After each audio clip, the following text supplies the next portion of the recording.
Tadimentet, o lo que significa su nombre, la que Mentet dio. Una mujer egipcia que vivió hace más de 2000 años durante el período del Egipto helenístico. Sus condiciones de momificación revelan una condición social sencilla, pero que le permitió acceder a un entierro que emulaba a los de la élite, garantizando supervivencia en compañía de los dioses. Desde el año 1888, los restos de Tadimentet, junto a otras momias egipcias, se encuentran en la Argentina. 2000 años y más de 11.000 kilómetros nos separan de ellas. ¿Cómo llegaron estas momias a la Argentina? ¿Era simple fascinación por la cultura de las pirámides? ¿Producto de la momia manía extendida en el siglo XIX? ¿No queríamos quedar fuera de la moda de exhibir momias y otras piezas egipcias en nuestros museos?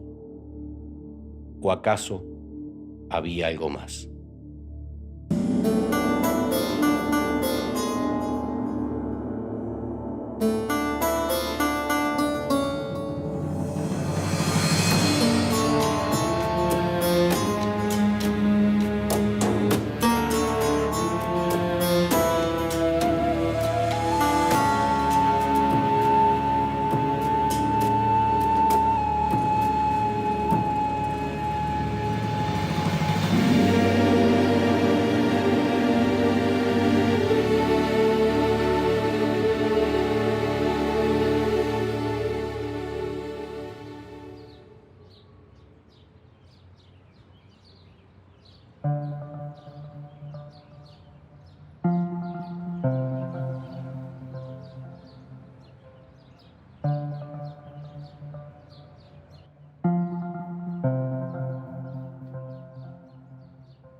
El Museo de la Plata que hoy conocemos fue originalmente fundado por Francisco el Perito Moreno en la ciudad de Buenos Aires en 1872. 12 años más tarde fue trasladado a la ciudad de La Plata en 1884.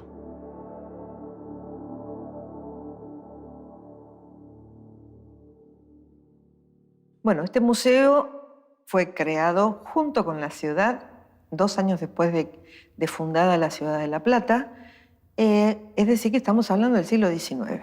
Silvia Metrano es doctora en geología y desde el año 2001 al 2018 se ha desempeñado como directora del Museo de La Plata.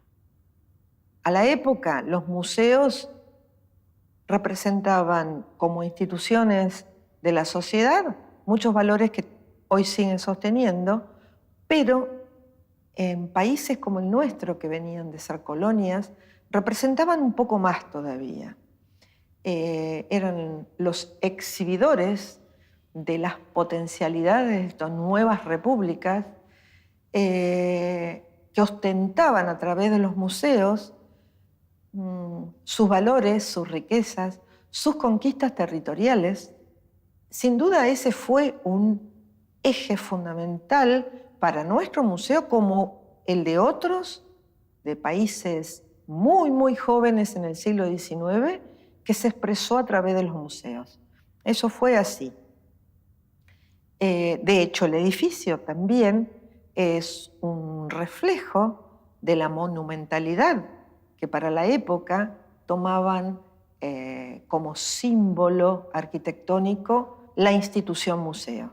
Estas catedrales de la ciencia, como se las ha llamado ya en el siglo XX.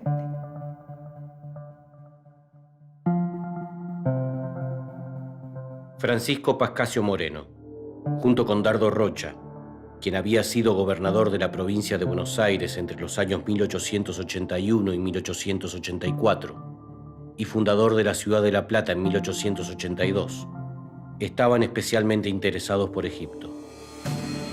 La fascinación por el mundo egipcio era habitual a fines del siglo XIX. Pero el perito Moreno y Dardo Rocha, como varios de sus contemporáneos en el Río de la Plata, iban por más. ¿Y si los argentinos somos descendientes lejanos de los egipcios?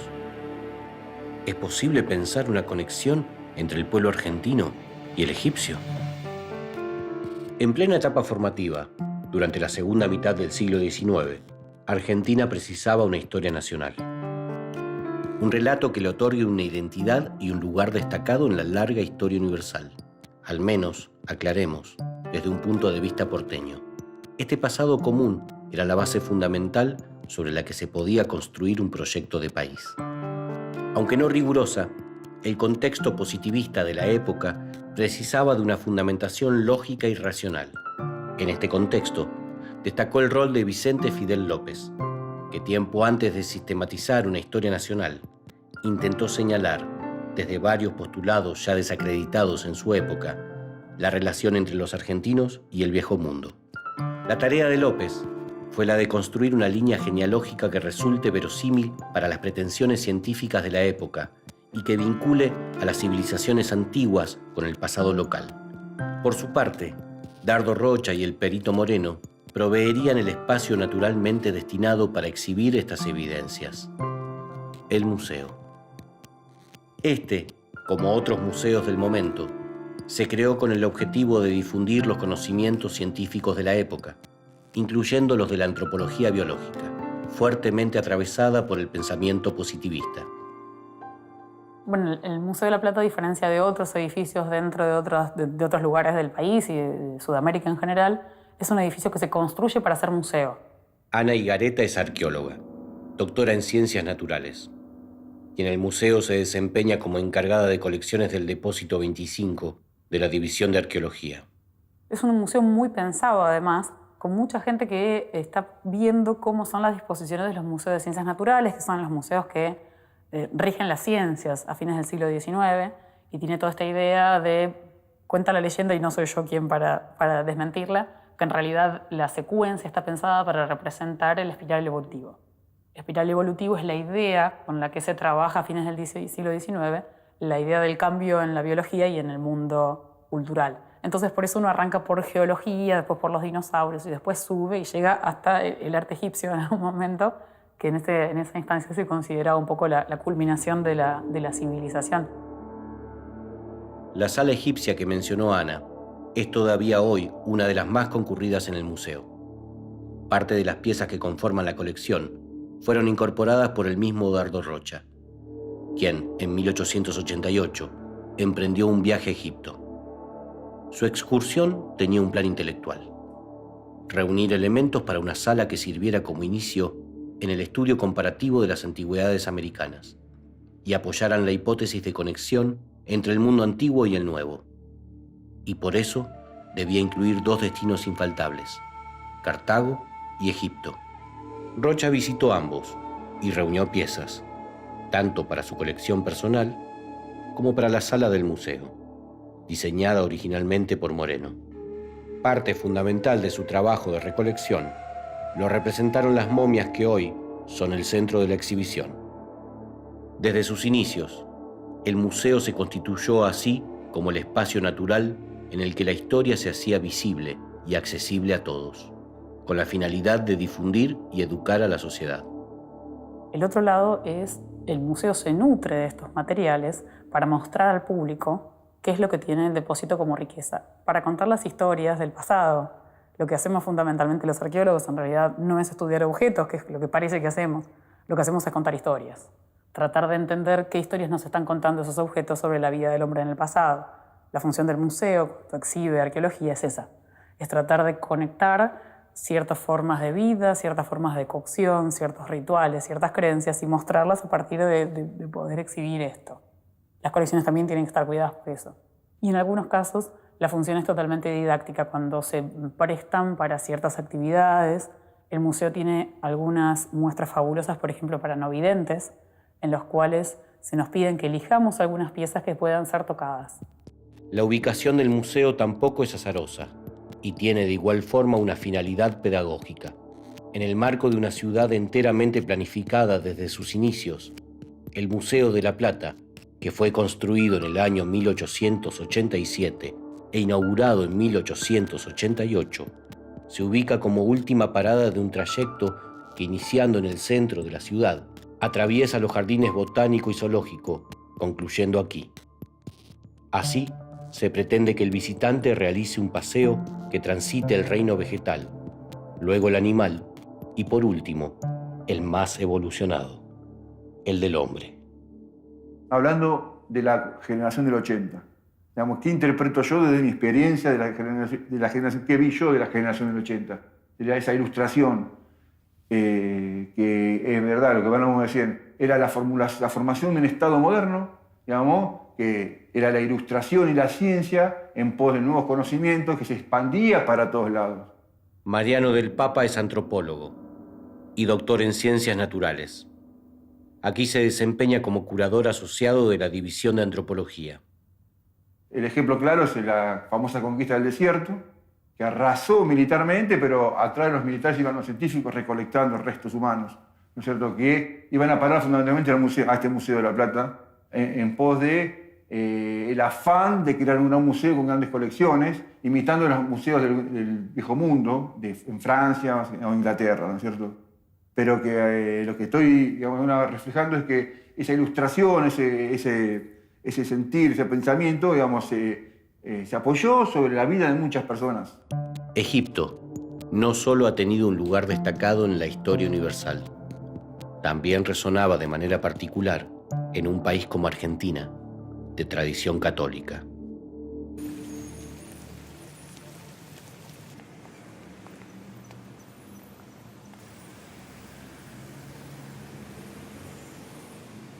Veamos, por ejemplo, el frontispicio de la Catedral Metropolitana de la Ciudad de Buenos Aires, realizado en 1862 por el escultor francés Joseph Dubourdieu.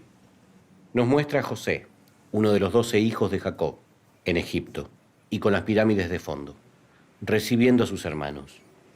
¿No podría entenderse acaso este reencuentro como una analogía del periodo histórico? La provincia de Buenos Aires, representada por José, anclada en la civilización, o sea, Egipto, recibe luego de muchas décadas de soledad al resto de las provincias. Las alusiones al universo simbólico egipcio también forman parte de la decoración del Museo de la Plata. Su fachada de ingreso presenta inscripciones que de manera sincrética combinan expresiones americanas y del viejo mundo oriental. A fines del siglo XIX, en nuestro país, no se concebía la introducción de elementos americanos si no eran reinterpretados desde una tradición europea de Oriente. El argumento pretendidamente científico de Vicente Fidel López se apoyaba en el siguiente razonamiento. A través de una cadena lógica que forzaba las fuentes disponibles, el pueblo argentino tendría sus orígenes en la civilización incaica, que, a su vez, y vinculando las diferentes lenguas, conectaría de manera transoceánica con la civilización egipcia. El elemento incaico en la formación identitaria argentina no era del todo extraño en la época. El mismo padre de Vicente Fidel López, que conocemos como el autor de la letra del himno nacional argentino, Vicente López y Planes, había escrito años antes: se conmueven del Inca las tumbas, y en sus huesos revive el ardor, lo que ve renovando a sus hijos, de la patria el antiguo esplendor. Más tarde, estos versos serían retirados del himno, y con ellos todo rastro de indigenismo en la canción patria. En aquel contexto, la conexión con el universo egipcio a través de la civilización incaica, aunque forzada, no resultaba tan inverosímil. López establecía una relación entre las lenguas quechua y egipcia. La pretendida relación lingüística tenía un carácter político. Sostenido en relaciones ya desacreditadas por los especialistas y minoritarias, entendía al quechua y al egipcio como lenguas arias, es decir, indoeuropeas. López sumaba a esto una dimensión poblacional. El origen de los argentinos es el mismo que el de los europeos. Así, siendo los argentinos herederos culturales de los incas, éramos descendientes de las civilizaciones antiguas y clásicas. Teníamos, por lo tanto, los mismos antepasados que los europeos. Argentinos y europeos tendríamos en común grandes civilizaciones en un pasado compartido. Para Rocha y Moreno, estos contactos transoceánicos eran cosa probada y constituían la base del estudio del pasado americano.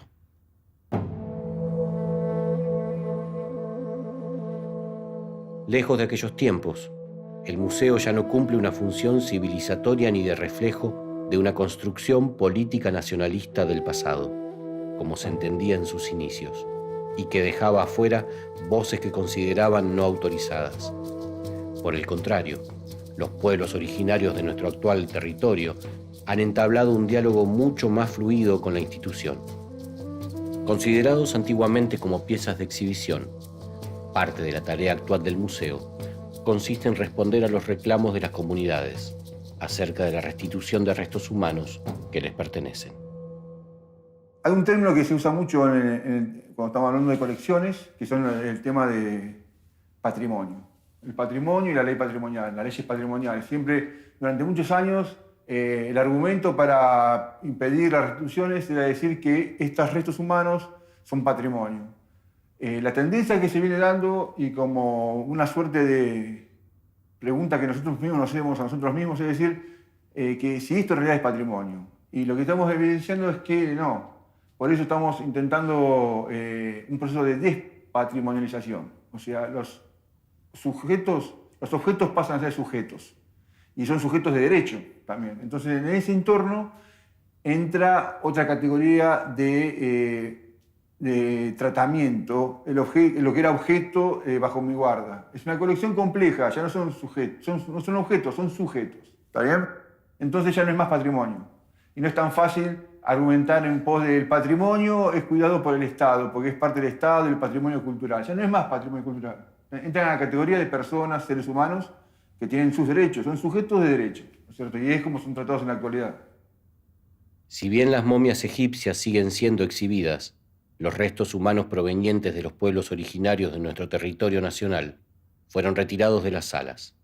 La Ley Nacional 25.517, sancionada en 2001 y reglamentada en 2010, estipula que los restos mortales de aborígenes de nuestro país deben quedar a su disposición cuando sean reclamados. Claramente uno en esta institución se te hace, no sos, pero se hace carne de lo que pasa y lo que se pasó. Y bueno, puedes no hacerte cargo de las cosas, de los eventos acá decir. Claramente lo que se está haciendo son procesos, políticas reparatorias con aquellos que se consideran de alguna manera sensibilizados por algunos de estos hechos. Y uno se tiene que sentir responsable de hacer las cosas de la mejor manera. Por eso es lo que estamos hablando hoy cuando te decía de la cogestión, en el tema de lo que tiene que ver con la administración, la conservación preventiva, explicarle a la gente, que la gente te explique, digamos, no viene al caso porque son cuestiones técnicas a veces, pero es interesante ver cómo el proceso de restitución, los eventos, los preparados de los restos humanos, se fueron modificando a través de las restituciones, y eso fue producto de eso, del ida y vuelta, del feedback con las comunidades, que nos permitió que ellos te decían, y esto no nos gusta, bueno, cambiamos, bueno, lo vamos cambiando porque es algo que no se aprende en ningún lado, no hay facultad que te enseñe a hacer esas cosas. A nosotros nos dijeron, los restos humanos deben ser tratados con ética y con respeto. Es un concepto amplio. Entonces hay que ajustarlo a estas cosas. Creo que lo que estamos haciendo es eso. El camino es ese. De alguna manera yo lo denomino cogestión. O sea, te pregunto a vos, entre todos nos vamos escuchando y nos vamos entendiendo. Porque el antropólogo solamente aporta una parte a la explicación. La ciencia de alguna manera aplica. Es como decía José Hernández, y cuando a uno le decían la vieja explicación y la nueva explicación, la ciencia es todo. Ahora nos damos cuenta que, bueno, en realidad es una forma distinta de explicar. Cada uno toma la decisión. Pero en este caso, estas comunidades vienen con esa vieja explicación. Entonces uno lo tiene que escuchar. Es claro eso, es claro. Aparte nosotros, en el proceso de restitución no hay un evento científico. Es una cuestión simbólica y con múltiples significados. Hay que imaginar que se reconstruye todo. Esta gente, yo no conozco cómo son los procesos de entierros en esas comunidades, pero en muchas de esas comunidades quizás se hayan perdido elementos y que se están reconstruyendo a poco, como se reconstruyen idiomas o lenguajes o tradiciones. Y creo que nosotros estamos, digamos, de alguna manera participando de eso, digamos, de manera pasiva, pero bueno, nuestra parte, pequeña partecita, la aportamos también. Las colecciones del Museo de la Plata en realidad cubren un periodo de algo así como 15.000 años, porque tenemos piezas desde lo que es el Holoceno temprano, desde las primeras llegadas del hombre a América. Hay piezas que tienen más o menos esa antigüedad y temporalmente llegan hasta el periodo republicano, es decir, el siglo XIX, material que sería de mediados del 1800. Así, los museos resignifican sus sentidos y vuelcan sus esfuerzos actuales en la preservación de las culturas del pasado, para dialogar con las del presente. El museo tiene, estos espacios que no son ocultos, pero es lógico que no estén a la vista porque no siempre se puede, ni todo el mundo podría entrar en este lugar porque sería peligroso para las piezas y para la gente.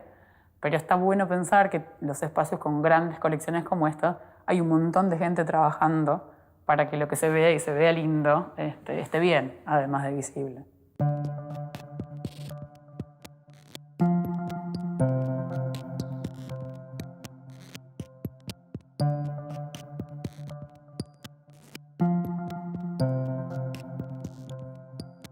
En el año 2010, la momia de Tadimentet fue sometida a estudios tomográficos no invasivos, que permitieron realizarle lo que se conoce como un desvendado virtual. La momia fue trasladada desde el Museo de la Plata al Hospital Municipal Dr. Federico Abete, en el partido de Malvinas Argentinas. Junto con el equipo de radiología del hospital, los investigadores pudieron confirmar el sexo biológico de la persona momificada y saber que se trataba de una mujer que llegó a vivir entre 30 y 35 años, llegando así a la expectativa de vida promedio para la época. Su esqueleto está intacto y conserva también buena parte de sus músculos. También puede observarse a través del escaneo una dentadura en perfecto estado de conservación. Para disolver sus órganos, se realizó lo que se conocía como un enema licuefactor, que disolvió todas las partes blandas, que luego fueron extraídas a través del orificio anal, colocando después el tapón que aquí observamos. Por otra parte, el cerebro fue removido por completo a través de los orificios nasales, introduciendo luego la resina, que ha evitado la formación de microorganismos que dañarían el cuerpo. Aquí se observan los sedimentos resinosos en la cavidad del cráneo. Este tipo de estudio ha unido tecnologías y saberes separados por más de 2000 años de historia y que hoy se reúnen gracias a la pericia de los sacerdotes egipcios y de los científicos actuales. Sus restos son exhibidos hoy junto con los de la momia de Herwodh en la renovada Sala Egipcia del Museo de la Plata. Esta sala fue desarmada a mediados del siglo XX, pero las momias nunca dejaron de exhibirse en diversos contextos. A inicios de este siglo, regresó la Sala Egipcia y actualmente es la única sala permanente que exhibe material egipcio antiguo en el país. Y sus momias son las únicas que han sido sometidas a estudios científicos modernos. El fin del siglo XIX, la crisis económica y el ocaso político e intelectual de los personajes de la generación del 80 mencionados dieron fin a las hipótesis de un pasado común con el viejo mundo y a esa forma de concebir el origen de la nación argentina, que no es otra cosa que la concepción del pasado que tuvo la generación que dio origen al Estado argentino moderno. Así, las momias ya no nos hablan de nuestros orígenes como pueblo. Sin embargo, su estudio y el conocimiento sobre su aparición en la Argentina nos pueden contar, y mucho, de las visiones en pugna y los intereses en juego en la creación de un pasado común, y sobre lo que, en aquel momento, algunos pretendieron ser.